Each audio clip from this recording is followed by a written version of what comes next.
नमस्कार, मैं हर्षवर्धन त्रिपाठी। नमस्कार, मैं हूं राजकिशोर। राज की बात हर्ष के साथ के इस अंक में पूरी राजनीति, पूरी विदेश नीति और थोड़ी सी वो चिंता जो देश के हर हिस्से की चिंता है, जो बच्चों की शिक्षा को लेकर चिंता है, इस सब की बात करेंगे। जाहिर है, जब राजनीति की बात करेंगे तो धनखड़ जो हमारे उपराष्ट्रपति रहे, उनके त्यागपत्र की चर्चा क्यों नहीं होगी। जगदीप धनखड़ जी के साथ क्या हुआ या जगदीप धनखड़ जी सरकार के साथ क्या कर रहे थे, इसकी बात करेंगे। विपक्ष उनको लेकर इतना उत्साहित क्यों था, इसकी भी चर्चा होगी। चर्चा ये भी होगी कि बिहार में जो कुछ हो रहा है, क्या वो कानूनी तौर पर गलत है, संवैधानिक तौर पर गलत है, लोकतांत्रिक तौर पर गलत है, या फिर राजनेताओं को जो विपक्ष में बैठे हुए हैं उनको लग रहा है कि उनके लिए अब बहुत गलत होने जा रहा है। मैं स्पेशल इंटेंसिव रिवीजन की बात कर रहा हूं। ये दोनों विषय ऐसे हैं जिसकी राजनीति बहुत जबरदस्त है। नरेंद्र मोदी सरकार के जो अगले 2-3 महीने हैं उसमें बहुत बड़े बड़े चेंजेज होने हैं, बड़े बड़े बदलाव होने हैं, वो आपको दिखाई देगा। बिहार का चुनाव उसके बाद ही होने वाला है। चर्चा इसकी भी करेंगे कि इस सब राजनीतिक रस्साकशी, राजनीतिक मारामारी में बड़ा एक निर्णय, भारत की विदेश नीति, भारत की अर्थनीति और दुनिया में कैसे नरेंद्र मोदी चीजों को ड्राइव करने की पोजीशन में है, यानी India UK FTA, free trade agreement, कैसे भारत के हर व्यक्ति को उसका लाभ होने वाला है, कैसे भारत के किसान बहुत बेहतर स्थिति में होंगे, उनको इतना बड़ा बाजार मिलने वाला है, उसकी बात करेंगे। बात उसकी भी करेंगे जहां चीन घुस गया था, मालदीव, जहां लगता यह था कि भारत और भारतीय तो रह नहीं सकते हैं, क्विट इंडिया कैंपेन चल रही थी, वहां खुद वहां के राष्ट्रपति मोहम्मद मुइज्जू वो प्रधानमंत्री नरेंद्र मोदी के स्वागत में पलक पावड़े बिछाए बैठे हुए थे। और आखिर में वो चर्चा करेंगे जो बहुत पीड़ा देने वाली है। झालावाड़ में बच्चों की जान चली गई क्योंकि विद्यालय जर्जर अवस्था में था, उसको ठीक नहीं कराया जा सका। नेता जाते हैं तो उनके एक दौरे पर हजारों लाखों रुपए चाय समोसे में, दरी बिछाने में, फूल लाने में, मिठाई लाने में खर्च हो जाते हैं।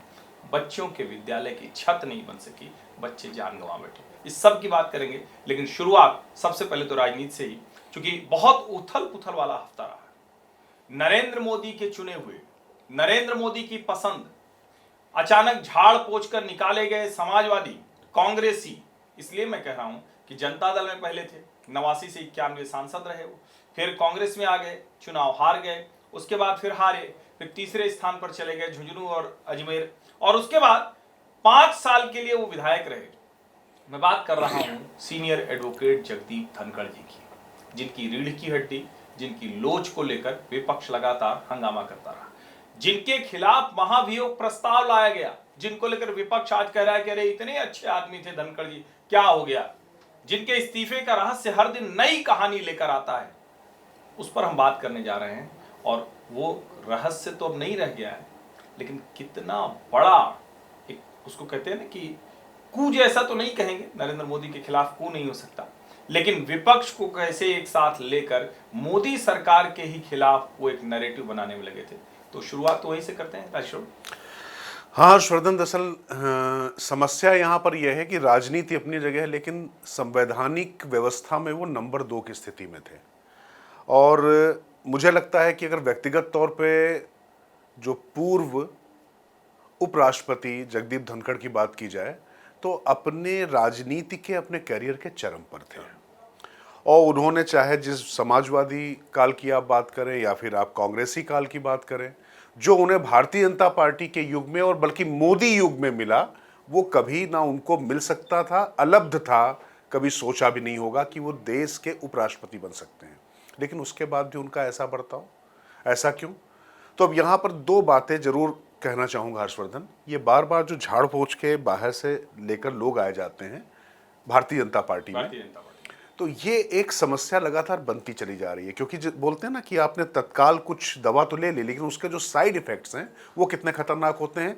जगदीप धनखड़ उसका एक जीता जागता उदाहरण है। नहीं, इतने खतरनाक होते हैं कि दवा ठीक करने के लिए ऑपरेशन करना पड़ गया। बिल्कुल। और आप ये देखिए, ऑपरेशन ऐसा वैसा नहीं, मैं फिर कह रहा हूँ जो इन्होंने शब्द इस्तेमाल किया, तख्ता पलट, तो वो तो नहीं कर सकते थे, उस हैसियत में वो नहीं थे राजनीतिक, लेकिन जो वो कर रहे थे, उन्होंने निश्चित तौर पर अपने पद की मर्यादा का बहुत ज़्यादा उल्लंघन किया, उसको उन्होंने तार तार किया। ये सवाल जो है भारतीय जनता पार्टी के नेतृत्व पर भी है, सरकार पर भी है। लेकिन क्या कर रहे थे जगदीप धनखड़, थोड़ा सोचिए। पिछले कुछ दिनों से हर्षवर्धन, प्रोटोकॉल, को लेकर राज्यपालों को तलब कर लेना, राज्यपाल चिट्ठी लिख कर दें तब उसके बाद होगा। अच्छा, एक कहानी शुरू कहाँ से होती है इसको देखिए, ईरान से शुरू होती है। 2024 में मई में जब वहाँ पर उनके राष्ट्रपति जब खत्म होते हैं तो वो जाते हैं वहाँ पर मातम पुरसी के लिए। आपको मालूम है हर्षवर्धन, वहाँ पर अपने पूरे परिवार के साथ जाते हैं। वहाँ पर प्रोटोकॉल के लिए जो मिनिस्टर आता है वो वेट करता रहता है 2 घंटे। उनके दामाद और उनकी पुत्री 2 घंटे तक वहाँ पर खरीदारी करते रहते हैं ड्यूटी फ्री में। उसके बाद वो चले जाते हैं क्योंकि बोलते हैं हमारे पास और काम है, फ्लीट लगी हुई, आप आ जाइएगा। इस पर वो सख्त आपत्ति जताते हैं, विदेश मंत्रालय में लिखित आपत्ति जताते हैं। फिर स्वीट को लेकर बवाल होता है और एक राज्य, एक देश में नहीं, जगह जगह होता है। उनको आपत्ति इस बात पर भी होती है कि भाई दूसरे छोटे देश का राष्ट्रपति आया है, उसको प्रोटोकॉल में उनसे ऊपर रखा गया, तो उनको समझाना पड़ता है विदेश मंत्रालय की तरफ से, देश कितना भी छोटा हो लेकिन प्रोटोकॉल में राष्ट्रपति राष्ट्रपति, उपराष्ट्रपति उपराष्ट्रपति है। फिर देश के अंदर उनको आपत्ति इस बात पे होती है कि भाई प्रधानमंत्री से ऊपर वो आते हैं, राष्ट्रपति के बाद वो आते हैं, तो उनकी जो गाड़ियों का काफिला है उसमें मर्सिडीज होनी चाहिए, उसमें काफिले में गाड़ी ज़्यादा होनी चाहिए। एसएचओ वर्दी के साथ वहाँ पर तैनात है, नहीं तैनात। नॉर्थ एवेन्यू में एक बार पता कर लीजिएगा क्या स्थिति है हर्षवर्धन, कि वहाँ पर अगर एसएचओ नहीं है तो उसके लिए भी रिटर्न कंप्लेंट चली गई है। ये लगातार वो कर रहे थे। चलिए ये सब भी ठीक है। अब उन्होंने जो किया जुडिशरी पर, आप याद करिए कि बार बार नरेंद्र मोदी सरकार ये सोच रही थी और कहती चली आ रही थी कि टकराव जैसी स्थितियां नहीं बननी चाहिए।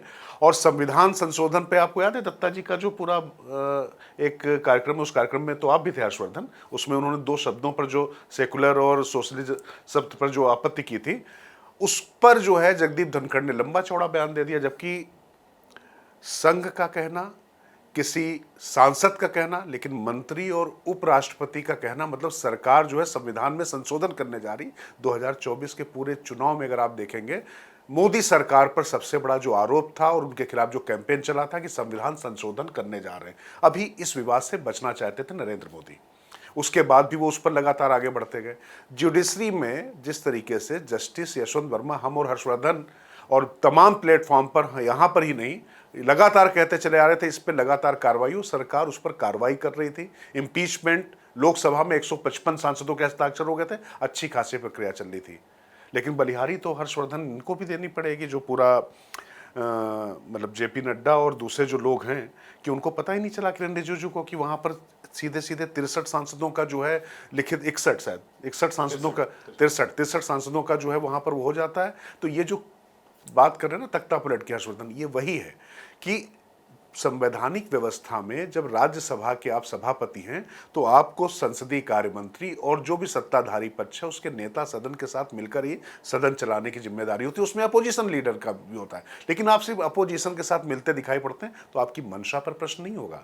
और एक बात और हर्षवर्धन, लोगों को कम पता है, लोगों को लग रहा है कि उनसे अमित शाह ने बात की, नरेंद्र मोदी ने बात की, नहीं, उनसे बात की रक्षा मंत्री राजनाथ सिंह ने, जो काफ़ी श्रेष्ठ हैं और सबसे ज़्यादा एक्सेसिबल हैं। लेकिन जब उनको तेवर दिखाए तो फिर राजनाथ सिंह ने फिर यूपी वाले अपने ठकुरैती वाले तेवर दिखा दिए। और जब तेवर दिखाए, जरूरी इसलिए हो गया था क्योंकि बार बार उनकी तरफ से कहा था कि साहब इस्तीफा दे देंगे।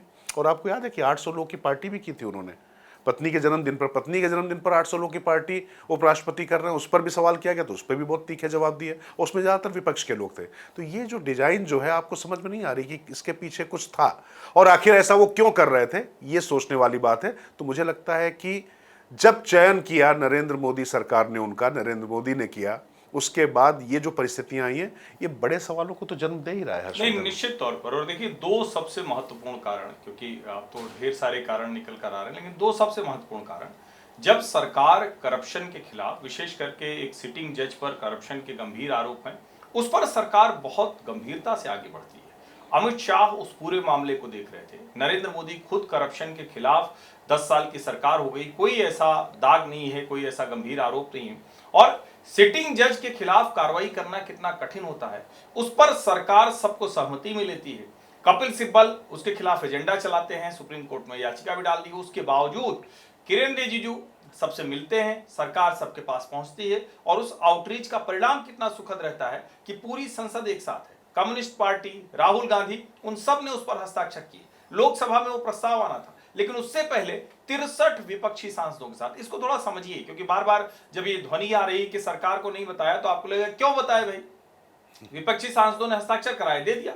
ये जब इम्पीचमेंट होता है तो किसी भी एक पार्टी के करने से नहीं होगा, 2/3 बहुमत से सब होना होता है। और सरकार ने विपक्ष को अपने भरोसे में लिया, विश्वास में लिया। यहां राहुल गांधी तक से दस्तखत कराए, लेकिन वहां क्या हुआ, वहां सिर्फ विपक्ष का, और विपक्ष ने सत्ता पक्ष के सांसदों को जानकारी तक नहीं दी। अब सवाल ये है कि चेयर के तौर पर उनको क्या करना चाहिए था, उनको फ्लोर लीडर को, जो लीडर ऑफ द हाउस हैं, उनको ये बताना चाहिए था। और ये जो हड़बड़ी थी, ये जो इच्छा थी उनके मन में कि हम अपर हाउस के चेयरमैन हैं तो हम कमेटी बनाएंगे, ये एक बहुत बड़ी बात हुई। ये जिसको कहते हैं ना, स्पष्ट तौर पर जिसको अगर कहें तो सबसे बड़ा मसला यही हुआ। एक और मसला था, मोदी सरकार ने किसानों को लेकर, कृषि क्षेत्र को लेकर बहुत कुछ किया, और लगातार कृषि मंत्री के सामने आप कहते हैं कि हम तो बड़ी पीड़ा में हैं, किसानों के लिए कुछ हो नहीं रहा है।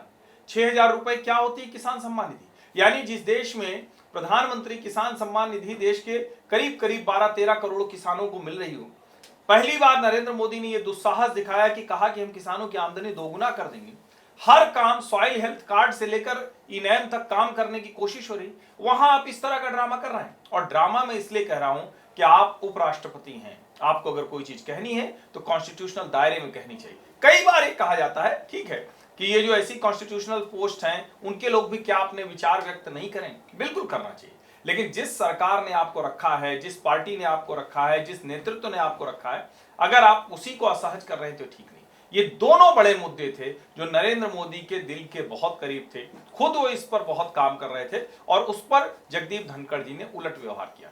विपक्षी नेताओं के साथ महाभियोग उनके खिलाफ जब लाया गया था, उसके बाद जिस तरह की एक कहे कि बुनहोमी दिखी, गलबहियां दिखी या नजदीकी दिखी, उसने बहुत ज्यादा चौकन्ना किया, और अंत में वो हुआ जिसकी कल्पना नहीं थी। उपराष्ट्रपति को यूं त्याग पत्र देना पड़ा हो, ये आज तक के इतिहास में नहीं हुआ। अब सवाल इसके आगे का है राजेश्वर, अब क्या होगा, क्योंकि ये सामान्य घटना नहीं है। एक तो ये सवाल उठ रहा है कि क्या जगदीप धनखड़ दूसरे सत्यपाल मलिक हो सकते हैं। इसका जवाब आता है कि नहीं, वो ऐसा नहीं हो पाएंगे, होते तो बहुत कुछ कर लेते, लेकिन ऐसा करते हुए नहीं दिख रहे हैं, नंबर एक। दूसरा, इसके बाद की जो स्थितियां हैं जिसमें सरकार संगठन में बड़े बदलाव की बात है, जिसमें नरेंद्र मोदी सरकार के और ज्यादा कड़े चयन या कड़ाई, उसकी बात कही जा रही है। देखिए, ये मुझे लगता है कि ये भविष्य के गर्त में है हर्षवर्धन, लेकिन एक बहुत बड़ी डिबेट जरूर छिड़ गई है कि आपने जो कहा ना शुरुआत में कि मतलब अब सर्जरी आपको करनी पड़ी, आपने दवा इस तरीके की गलत कर दी। अब सवाल ये है कि अगला पहले उपराष्ट्रपति कौन होगा? तो हम पतंग तो नहीं उड़ा सकते, लेकिन अब ऐसा लगता है कि भारतीय जनता पार्टी, राष्ट्रीय स्वयंसेवक संघ की रीत नीति में पगा हुआ व्यक्ति आना चाहिए। लेकिन ये देखिए, नरेंद्र मोदी हैं। मैं फिर कह रहा हूं, अगर कोई ये मानता है कि ऐसा ही होगा तो मतलब मैं अभी उस पर कुछ कहने की स्थिति में नहीं हूं। बिहार चुनाव तक क्या वेट किया जाएगा? मुझे लगता है कि 60 दिन का समय होता है, क्या इतना वेट कर पाएंगे? मुझे नहीं लगता, मुझे लगता है इससे पहले हो जाएगा, बिल्कुल उससे पहले, क्योंकि लोगों ने थ्योरी दी कि नीतीश कुमार को मैं पूरी तरीके से खारिज कर रहा हूं, वो संभव नहीं है। स्वास्थ्य वजहों से उपराष्ट्रपति का इस्तीफा हो और जिसके स्वास्थ्य पर इतने सवाल हो, उसको लेके आ जाए, इतना ऑब्वियस खेल नरेंद्र मोदी अमित शाह की जोड़ी करती भी बिल्कुल नहीं। तो इसीलिए तो ये तो अभी इस प्रश्न को छोड़ देते हैं, पर हाँ, ये अब जरूर बात आ रही है कि लगातार जो आप बाहर से लाकर, जो आपको बाहरी लोग बहुत अच्छे लगते हैं, वैसे अभी एक बार बताएं, इस घटनाक्रम से पहले जो राज्यसभा में भी जो नियुक्तियां हुई हैं, जो राष्ट्रपति द्वारा नामित होते हैं, उसमें भी जो लोग ला गए वो भी नाम चौंकाने वाले हैं। मैं अगर भारतीय जनता पार्टी के परिप्रेक्ष्य में देखूं, वहां से बात हो रही है, मतलब एक केस कोई लड़ रहा है तो निकम साहब हैं, वो इतने बड़े हो जाते हैं कि उनसे पूछा जाता है कि आप जिम्मेदारी लेंगे कि नहीं लेंगे, उसके बाद उनको बना दिया जाता है। चुनाव जीत कर वो नहीं आ पाए थे तो उनको राज्यसभा में ले आया जाता है। तो ये सब जो फैसले जिस तरीके से लिए जा रहे हैं, मुझे लगता है कि इन सब पर क्या मंथन होगा हर्षवर्धन, ये महत्वपूर्ण प्रश्न है। अब बाकी आपने कहा कि जैसे कुछ मुख्यमंत्री भी बदले जाने हैं, राष्ट्रीय अध्यक्ष अभी तक नहीं आ पाया है। मुझे लगता है कई राज्यों में प्रदेश अध्यक्ष नहीं है, उत्तर प्रदेश, गुजरात जैसे महत्वपूर्ण राज्य का प्रदेश अध्यक्ष बिल्कुल, एक जगह से प्रधानमंत्री वहां पर, मतलब प्रधानमंत्री एक स्टेट से आते हैं, एक स्टेट से वो सांसद हैं, और रक्षा मंत्री भी उसी स्टेट से आते हैं, देख लीजिए यूपी से। और दो सबसे महत्वपूर्ण राज्य अगर देखा जाए भारतीय जनता पार्टी की पृष्ठभूमि के हिसाब से, वो इंपॉर्टेंट है। तो ये क्या अब करेंगे, ये देखने वाली बात है। मुझे लगता है कि अब जो फैसले होंगे उसमें शायद इस बात का ध्यान रखा जाएगा, सिर्फ ये नहीं देखा जाएगा कि कितना कौन फैशनेबल है, टिकाऊ भी देखे जाएंगे, और विचारधारा का जो उनका आग्रह है शायद वो देखा जाना चाहिए। अब ये, लेकिन इस पे जगदीप धनखड़ में जाते जाते एक बात और जरूर कहना चाहूँगा, मतलब ये कैसे सत्ता का मद दिमाग पे चढ़ने लगता है। आपको पता है क्या हुआ कि जब वो आए, अमेरिका के उपराष्ट्रपति आए जेडी वैंस, तो उन्होंने कहा कि वो भी उपराष्ट्रपति और हम भी उपराष्ट्रपति, तो बैठक की अध्यक्षता हम करेंगे। और जब वो करने को नहीं मिला तो वो जयपुर में रह गए। आप सोचिए, वो लगातार नाराज कर रहे थे, लेकिन कहते हैं ना, 100 गाली होते ही शिशुपाल कट जाते हैं, तुम भी गाली गिनते रहना, जोड़ सिखाने आया हूं। तो सीमाएं उन्होंने क्रॉस कर दी लगातार, कभी प्रोटोकॉल को लेकर। अब राज्यपालों को आप लिखित में दीजिए, आप हमारे सामने क्यों उपस्थित नहीं हो रहे हैं। ऐसा कौन करता रहा है हर्षवर्धन? इस तरीके से तो कोई नेता नहीं करता रहा है। तो ये जो उनकी अपनी महत्वाकांक्षा थी वो किस तरीके से सामने आ रही थी। लेकिन इससे ज़्यादा खतरनाक ये था कि उन्होंने न्यायपालिका के साथ में जो टकराव मोल लेते हुए, कृषि व्यवस्था पर जो उन्होंने कहा कि सवाल उठाते हुए, सीधे सीधे कुछ ऐसे मुद्दे थे जिनको छेड़ने की कोशिश की जो उनके दायरे में आते नहीं थे, और उसमें उन्होंने मर्यादा की रेखा लांघी। इसके बाद सरकार को उनको उनकी जगह दिखानी पड़ी। लेकिन अब इसके बहाने थोड़ा हर्षवर्धन आगे बढ़ते हैं। मर्यादा की रेखा लांघी, और आप खरगे जी से संबंध रखना, अच्छे रहना वो अलग बात है, लेकिन अगर जयराम रमेश आपके इतने बड़े पैरोकार होने लगे, आप अरविंद केजरीवाल से अनायास मिलने लगे, तो कई तरह के सवाल। राघव चड्ढा को जो मकान दिया इन्होंने, वो टाइप 6 का दे दिया, जो पहली बार के सांसद से बहुत ऊपर है। अब उसके बाद जब सरकार ने देखा कि ये नहीं है, उसको खाली करने को कहा, तो वो कोर्ट में चला गया बंदा। ये भी वकील, वो भी वकील। अरे भाई, ये चल क्या रहा है? मतलब कोई संवैधानिक व्यवस्था है? आपका कोई मर्यादा है? आपको क्या लगता है कि आप सबके बीच में जाकर अजातशत्रु हो जाएंगे? और वो विपक्ष जो आपकी शारीरिक अशक्तता का मजाक उड़ा रहा था, उस समय नेता विपक्ष वहां पर वीडियोग्राफी कर रहे हैं। कल्याण बनर्जी मिमिक्री कर रहे थे और राहुल गांधी वीडियो बना रहे थे। और यही जयराम रमेश ने क्या क्या नहीं कहा, उनके थ्रेड देख लीजिए, महाभियोग लेकर आए। लेकिन आप तुरंत उसके बाद तो खैर चलिए, लेकिन मुझे ये लगता है कि उन्होंने इस पद पर जो उनको एक बहुत बड़ा मान दिया गया था, वो अपॉर्चुनिटी उन्होंने मिस की है। और मुझे लगता है कि इससे नुकसान होता है इस तरीके की चीजों पे। बात आपसे करके राजेश्वर, तब बिहार और SIR पर चलेंगे। क्या सत्यपाल मलिक हो सकते हैं, या जगदीप धनखड़ की स्टोरी का द एंड हो गया? नहीं, मुझे लगता है कि सत्यपाल मलिक का क्या हश्र हुआ ये तो जगदीप धनखड़ जानते हैं। क्योंकि देखिए, ये रोला वाले आदमी हैं। जब आए थे तो कैसे राजनीति में आगे बढ़े। देवीलाल का जन्मदिन था, 75 गाड़ियों के लाओ लश्कर के साथ में यहाँ पर आ गए, तो उसके बाद वो नजरों में चढ़े। लेकिन आप याद करिए तो उन्होंने चंद्रशेखर को भी परेशान नहीं किया, और राजीव गांधी जिनके मित्र थे उनके साथ भी उन्होंने क्या किया ये भी देख लीजिए। और मुझे लगता है सोनिया गांधी को लेकर भी राज्यसभा में जिस तरीके से उन्होंने टिप्पणियां की और जो कार्रवाई करने की बात की, वो भी देख लीजिए। पर उनको ये पता है कि सत्यपाल मलिक का क्या हो रहा है, कुछ दिन की सुर्खियां, उसके बाद क्या। और यहाँ पर तो वो उपराष्ट्रपति नहीं है कि वो चल नहीं पाएगा, क्योंकि उनका ये जो पूरा सारी चीजें बहुत खुलकर मुखर होकर आ चुकी हैं, और ना आप कोई उस तरीके का आंदोलन। और एक बात ध्यान रखिए, कुछ लोग इसको जाट और तमाम चीज़ें जोड़ रहे हैं कि एक वीरेंद्र सिंह जाट थे वो भी चले गए, ये भी थे जाट थे वो भी चले गए, वो भी थे जाट वो भी चले गए। लेकिन मैं एक बात आपसे कह दूं, ये जो प्रतीकात्मक राजनीति करने की जो बात है, इसका अंत होना चाहिए। वैसे तो फिर RLD अभी NDA का हिस्सा है, और चौधरी चरण सिंह का वंशज जिस उसका तो अभी उन्हीं के पास। और चौधरी चरण सिंह से बड़ा जाट नेता देश में आज तक कोई नहीं हुआ। चौधरी देवीलाल को आप कह सकते, लेकिन वो हरियाणा के थे, उत्तर प्रदेश में उनका प्रभाव नहीं था। जबकि चौधरी चरण सिंह हरियाणा उत्तर प्रदेश दोनों जगह पर बड़े नेता होते थे, तो उनका पूरा देश में था। तो मुझे लगता है कि इन सब चीज़ों को, और वैसे भी क्या मतलब झुंझुनू सीकर सब जगह पर क्या जब वो लाए गए थे, हरियाणा का जब लोकसभा चुनाव हुआ था, जब उपराष्ट्रपति बनाए गए थे, तो उसमें क्या जाटों ने एकमुश्त वोट दे दिया था क्या? या विधानसभा का चुनाव हुआ तो उसमें क्या एकमुश्त वोट दे दिया था? इस तरीके से राजनीति चलती नहीं है कि किसी एक समुदाय के या किसी एक वर्ग विशेष के व्यक्ति को वहां पर बना दिया जाए। वहां पर उनके पीछे एक, चूंकि उनका वकालत का अनुभव था, और उन्होंने पश्चिम बंगाल में जिस तरीके से अपनी, मतलब उस पर लोग सवाल भी उठाते हैं, जो चीज़ें की थी, अपनी उपयोगिता वहाँ पर दर्ज कराई थी, उसके बाद इस समय लाए गए थे। लेकिन मुझे लगता है कि इस तरीके की राजनीति का हर्षवर्धन अंत होना चाहिए, क्योंकि जब आप SIR की बात कर रहे हैं उसी समय OBC की भी बात आ रही। मुझे लगता है प्रतीकात्मक राजनीति के कोई मायने नहीं है। इस पर चर्चा आप आगे बढ़ाइए, फिर आगे बढ़ते हैं। लेकिन ठीक बात है। तो अब सवाल ये है कि ये वाली जो राजनीति है, जो स्पेशल इंटेंसिव रिवीजन के खिलाफ खड़े हुए, चुनाव आयोग 24 जून को कहता है कि हम पूरे देश में स्पेशल इंटेंसिव रिवीजन कराएंगे, बिहार से शुरुआत करेंगे क्योंकि सबसे पहले वहीं का चुनाव साल के अंत में है। तो इसमें दिक्कत क्या है? और ठीक है, इस पे मैं भी सहमत हूं कि आधार को भी शामिल करें, ये यहाँ में जो विपक्ष की मांग है उसके साथ हूं, लेकिन आधार और वोटर ID कार्ड को लिंक कराइए, पूरी तरह से फुल प्रूफ करिए। और अगर आपको लगता है तो उनको जांचिए, ठीक है। अगर आधार नहीं हो रहा है तो दूसरे कागज दे के लोग करेंगे, तो इसमें समस्या कहाँ है? और अगर 65 लाख लोग हैं, कोई मर गया है, कोई 2 जगह है, कोई कहीं नहीं है, कुछ हजार लोग गायब हैं जिनका पता नहीं लग रहा है। तो ऐसे लोग किसके वोटर हो सकते हैं? कौन लोग हैं जिनके लिए विपक्ष बहुत परेशान है? नहीं देखिए हर्षवर्धन, इसके जवाब के लिए आपको डीएमके प्रमुख और मुख्यमंत्री स्टालिन और तृणमूल कांग्रेस प्रमुख और पश्चिम बंगाल की मुख्यमंत्री ममता बनर्जी के जरा तेवर देखिए, उनकी बात देखिए। डीएमके कह रही है कि आग से खेल रहे हैं और हमारे वोटर हटाए जा रहे हैं। तृणमूल कांग्रेस कह रही है कि पश्चिम बंगाल में हम होने नहीं देंगे मतदाता पुनरीक्षण। क्यों भाई, रियासत की सियासत चल रही है ये। आपको लोकतंत्र में वोट देकर जिन लोगों ने बनाया है उसमें we the people of India, अगर भारत के नागरिकों को वोट डालने का हक है, दिल्ली में जितने घुसपैठिए पकड़े गए उसमें सबके पास जो आधार मिला, ज्यादातर 70% ज्यादा 24 परगना का उनका पता था। और किस तरीके से पूरा पोरस बॉर्डर पश्चिम बंगाल का पड़ा हुआ है यह भी सबको पता है। गृह मंत्री अमित शाह सदन में कह चुके हैं बात। ये हम अपने प्रदेश में नहीं होने देंगे। मैं विपक्ष की कुछ बातों के साथ में खड़ा हो सकता हूं कि इतनी जल्दबाजी क्या थी, ये पहले क्यों नहीं किया, ये सूची कब थी। अच्छा, सवाल ये है कि कोई भी गलती हुई है अगर तो उस समय वो सुधारेंगे ना। और आप जो कह रहे हैं भाई ठीक है, बिहार पर सवाल था, हाँ, लेकिन यही तो कह रहे थे पूरे देश में क्यों नहीं कर रहे हो? अब पूरे देश में स्पेशल इंटेंसिव, और उसकी तो बड़ी सख्त जरूरत है ना।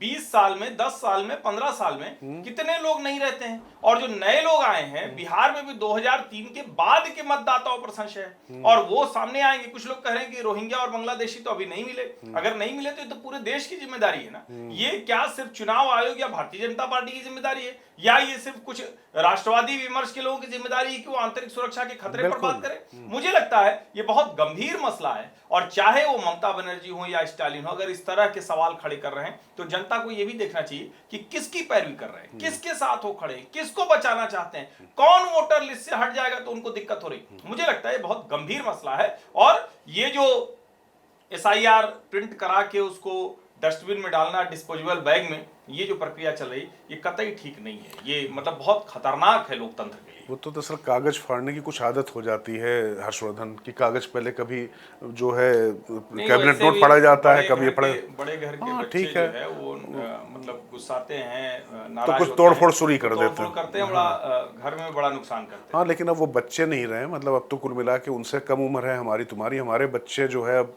बहुत आगे जा चुके हैं, तो वो अब बच्चे नहीं रहे, कभी तो बड़े होंगे ना, ये देखना चाहिए। लेकिन यहाँ पर जो प्रश्न जो बात कही जा रही, 22 लाख लोग मृत पाए गए हैं 65 लाख लोगों की सूची में। इन 22 लाख लोगों के नाम पर वोट कौन डाल रहा था? 7 लाख लोग इधर कई जगह उनके वोट पाए गए हैं। अच्छा, एक बात बताइए, आपको क्या अपने एजेंट्स पर भरोसा नहीं है?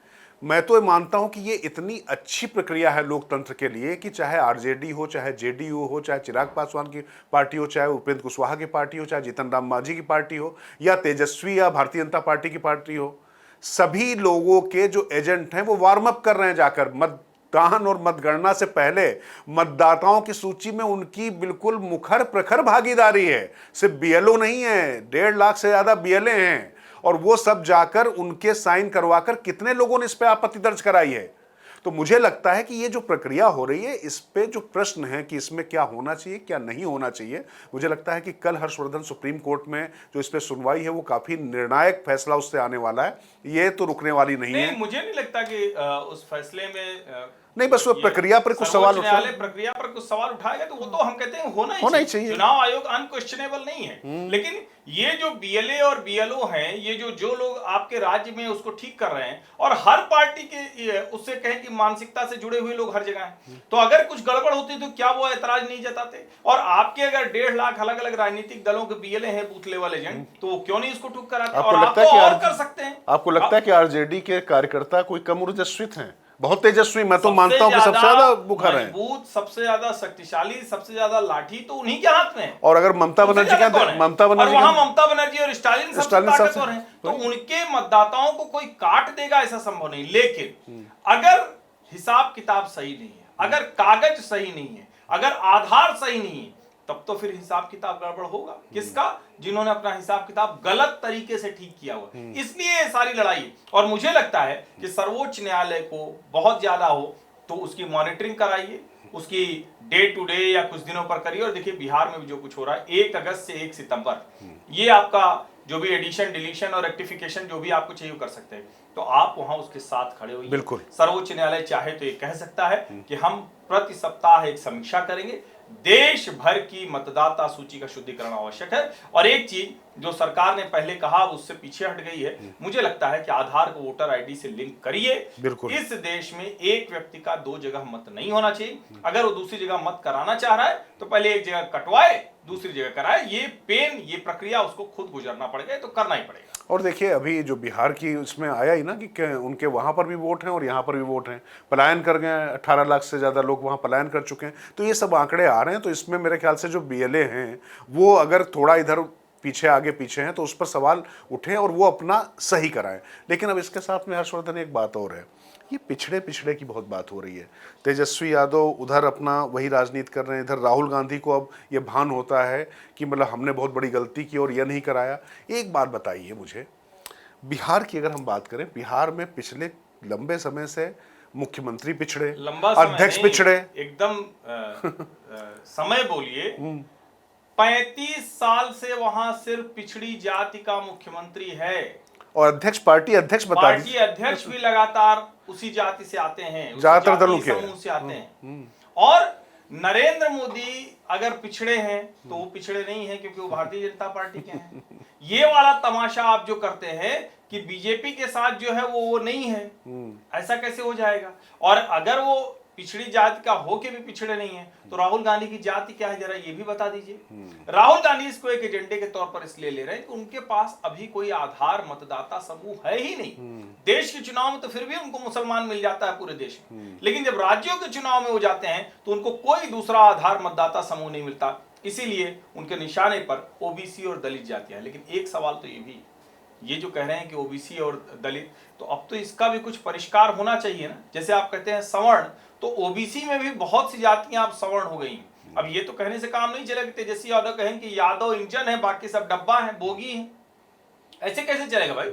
अगर यादव इंजन बन चुका है तो उसको फिर आरक्षण वाली दौड़ से तो बाहर आना होगा। जो बोगी में लगे हैं उनको आप आरक्षण कर दीजिए। और ऐसी ढेर सारी जातियां हैं जो बहुत सशक्त हैं, बहुत मजबूत हैं, और मुझे लगता है कि इसको रेक्टिफिकेशन करने की जरूरत है। यादव, कुर्मी, ऐसी जो शक्तिशाली जातियां हैं उनको बाहर निकालिए। आप उनको करना भी है तो जो ईडब्ल्यूएस आपने किया है उसमें आप शामिल कीजिए, लेकिन वो तभी आप कर पाएंगे जब उनको ओबीसी कैटेगरी से बाहर निकालेंगे। अब ये बात मैं जब कह रहा हूं तो आपको नई बात लग रही होगी, लेकिन इसके अलावा कोई रास्ता नहीं। अगर कोई शक्तिशाली हो गई है जाति, जैसे आप कहते हैं कि ब्राह्मण, राजपूत, कायस्थ, वैश्य ये शक्तिशाली थे, समृद्ध थे, तो इनको आपने निकाला। आपको लगता है कि इकोनॉमिक वीकर इनके यहां भी हो गए हैं तो आपने ईडब्ल्यूएस दिया। तो मेरा मानना है कि ईडब्ल्यूएस सभी जातियों के लिए करिए, ओबीसी के लिए भी करिए। और एससी एसटी एक समाज है जिसको भी बहुत जरूरत है। मैं तो मूलतः मानता हूं कि एससी एसटी को ही आरक्षण चाहिए। आरक्षण का मूल उद्देश्य क्योंकि अस्पृश्यता का जो उसके साथ में जो एक उनके साथ में एक क्या कहें कि मतलब एक बहुत बड़ा खतरनाक एक ट्रेंड था, उस वजह से उनको साथ में लाया गया था। और मैं फिर कह रहा हूं कि जब यादव, कुर्मी या कुछ इन जातियों की बात होती तो सवाल यह है कि पिछड़ा शब्द कोई आगे जाने के लिए तो उचित नहीं है ना। हर समाज को आगे ही बढ़ना चाहिए, आगे बढ़ना चाहिए, बिल्कुल। हर समाज को आगे बढ़ना चाहिए, तो इसको किया जाना चाहिए। और ये सच है कि अभी भी देश में तमाम ऐसे वर्ग, ऐसे समूह हैं जिनको इस आरक्षण की जरूरत है। उनको वास्तव में क्या मिल पा रहा है, इसकी समीक्षा क्या नहीं होनी चाहिए, ये एक बड़ा प्रश्न है। और मुझे लगता है कि ये जो बार बार जो बेमानी सी बहस छेड़ी जाती है हर्षवर्धन, इस पर भी लगातार खुलकर चर्चा होते रहने चाहिए। नहीं, बिल्कुल। और खुलकर जब बात होगी तभी हो पाएगा, तभी लोग। और बड़ा वर्ग है जिनको आप ओबीसी कहते हैं, उनमें बड़ा वर्ग है जिनको ये लगता है कि क्या हम उसमें, और देखिए किसी को भी कुछ मिल रहा है तो जनता मना नहीं करती। कितना भी पेट भरा हुआ हो, अगर आपको 2 रसगुल्ला अतिरिक्त मिल रहा है, और कई बार तो ये भी होता है कि खाना खराब हो जाता है, फिर भी आप नहीं करते, तो ये सामान्य मनुष्य की प्रवृत्ति है। तो आरक्षण भी वैसा है। बस मैं एक चीज कह रहा हूं कि आरक्षण मूलतः शोषित वंचितों के लिए था। आरक्षण उनके लिए था जिनको हर तरह के अधिकार से वंचित किया गया था। आज न किसी के लिए शिक्षा पर रोक है, आज न किसी के लिए नौकरी पर रोक है, आज न किसी के लिए प्रतिस्पर्धा से रोक है। लेकिन प्रतिस्पर्धा एक जो वैश्विक स्तर की है, अब जरा उसकी बात कर लेते हैं, जिसकी खबर थोड़ी कम हालांकि चली, लेकिन थोड़ी कम इस राजनीतिक गहमागहमी में। इंडिया यूके एफटीए यानी फ्री ट्रेड एग्रीमेंट, ये कमाल का काम हुआ है। जो प्रधानमंत्री नरेंद्र मोदी वहां गए, मालदीव का दौरा भी बहुत महत्वपूर्ण है। चीन के जो दखल है, चीन का जो प्रभाव है, उसको बहुत कम करेगा। और जहां क्विट इंडिया था वहां लव इंडिया हो गया, सब कुछ हो गया। लेकिन जो इंडिया यूके एफटीए है, ये बहुत कमाल का होने जा रहा है। 2% से लेकर 70% ड्यूटी आपके अलग अलग प्रोडक्ट पर लगती थी, अब वो 0 रह जाएगी। भारत के किसान के लिए पूरा ब्रिटेन का, यूनाइटेड किंगडम का मार्केट ओपन हो गया है। हमारे लिए वहां किसी तरह के रिस्ट्रिक्शंस नहीं है। ये सामान्य घटनाक्रम नहीं है। और जो हम 2030 तक $100 बिलियन का ट्रेड करने की बात कर रहे हैं, यानी एक जो डेवलप्ड कंट्री है उसका बाजार भारत को मिलने जा रहा है।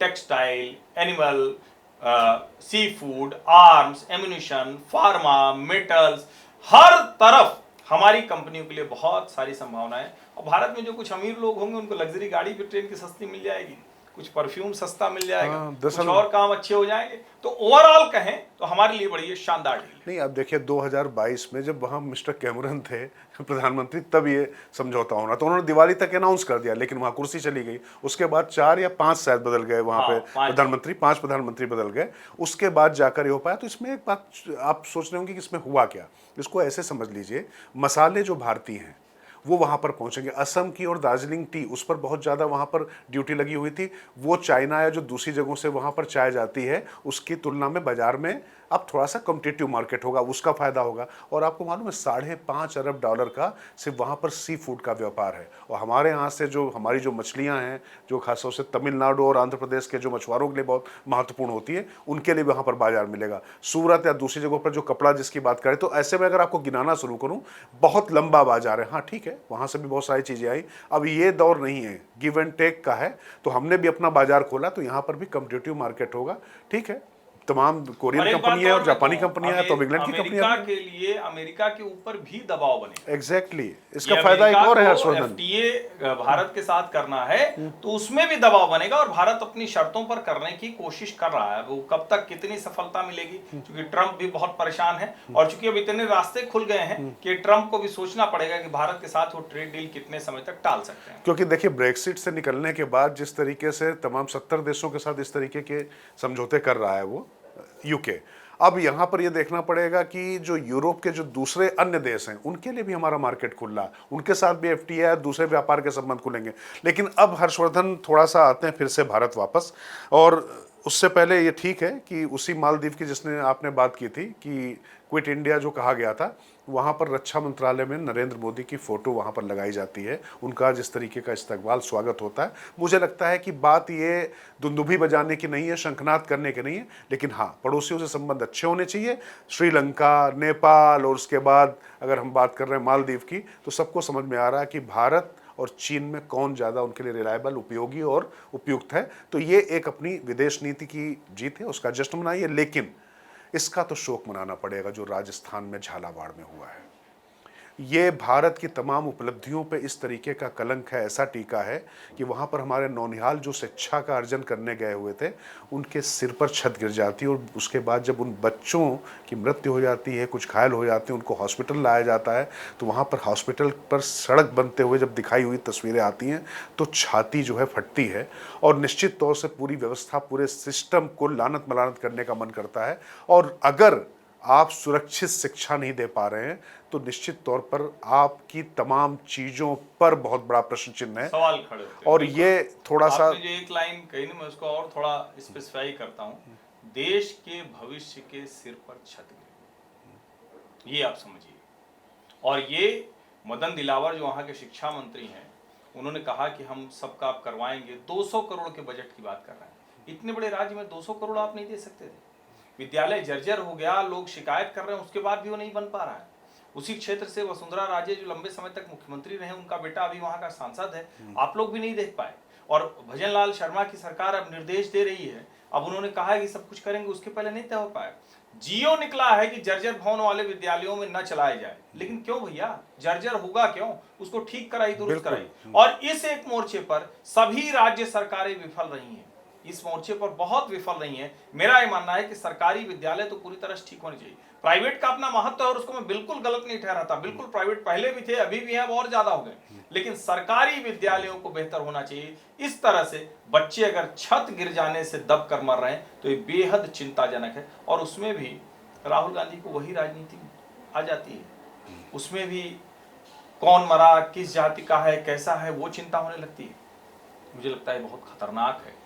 देश को इससे बाहर निकलना पड़ेगा और देश की सरकारों को अपने एजेंडे में शिक्षा और स्वास्थ्य ये दोनों लेकर आना पड़ेगा, क्योंकि स्वास्थ्य के मसले पर भी ठीक है, नरेंद्र मोदी सरकार में एमबीबीएस की सीटें डबल हो गई, एमडी की सीटें डबल हो गई, हर जिले में medical college, hospital, nursing college बन रहा है, लेकिन यहाँ भी जो इंश्योरेंस कंपनी वाला धंधा है ना, वो भी बड़ा खतरनाक है। जो इंश्योरेंस के चक्कर में आप और जिस तरह से प्रीमियम बढ़ता जा रहा है, तो शिक्षा और स्वास्थ्य ये दोनों मुद्दे हैं जिन पर सरकारों को गंभीरता से सोचने की जरूरत है, चाहे वो केंद्र की सरकार हो या राज्य की सरकार हो। अगर ये नहीं होता है तो फिर सरकारों के होने पर सवाल खड़ा होता है। तो बस आखिर में बस इल्तिजा आग्रह है, इतना ही है कि कम से कम जो ये मुद्दे हैं इसको हम अपने सामने लेकर अपने नौनिहालों का, और ये मत सोचिए कि आपका बच्चा प्राइवेट स्कूल में पढ़ता है, नहीं, जो भी बच्चे गए वो सब हमारे बच्चे हैं, देश का भविष्य हैं। और जो ये घटना हुई है इसको लेकर शिक्षा, स्वास्थ्य जैसी जो चीज़ें हैं, बुनियादी चीज़ें हैं, उनका हक तो कम से कम ठीक से मिलना चाहिए। और हर्षवर्धन ने बहुत मार्मिक लाइन दी है कि देश के भविष्य पर छत गिर गई तो कम से कम उसकी ज़मीन और छत हम मजबूत करा सकें। हमें लगता है कि इतना तो बुलंद भारत की बुलंदी के लिए बहुत आवश्यक है। आप सभी का बहुत बहुत